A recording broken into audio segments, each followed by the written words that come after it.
Hello guys, in this video we will learn shadows and color opacity. Drop shadows are perfect for adding depth to your user interface. I just showing some demo in this project. This is a very simple vertical stack with the frame of width 250 and height 400 and background color is pink and corner radius of each side is 20. Within the VStack, I just created the simple text view with text of SwiftUI.io.com and font style of title with bold in style. Foreground color is white in color. Now I just showing some shadow. Shadow modifier. You can use this to add shadow to this text or any elements. I just making this text view shadow followed by radius of 20. You can see the shadow of this text view. Also I am going to be add shadow to this VStack. You can see the shadow of this element. It just stand out from the existing view.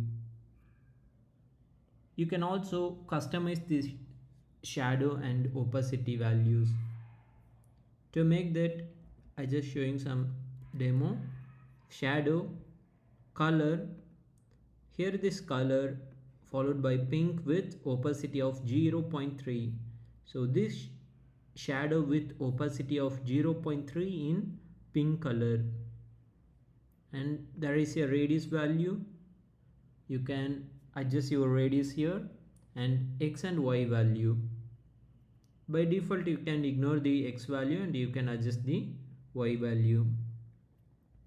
You can also use multiple shadow. You can use multiple shadow modifier like this. I just enabling one more shadow.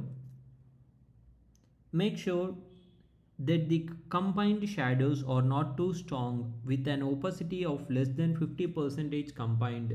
So just I use the 50% of existing one like 20 to 5 radius and x value is 0 and y values 10 to 2. You can see more standard from the existing view. So you can use multiple shadow in your elements.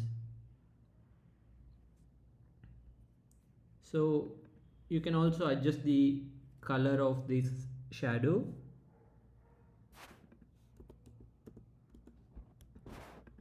Usually use the same color of this background so it will make more standout, or use opposite color of this element. I just using the blue color. The color is pink. You can try this one, blue or pink. Pink is same manner, so it will feel more standout. For the existing color is pink.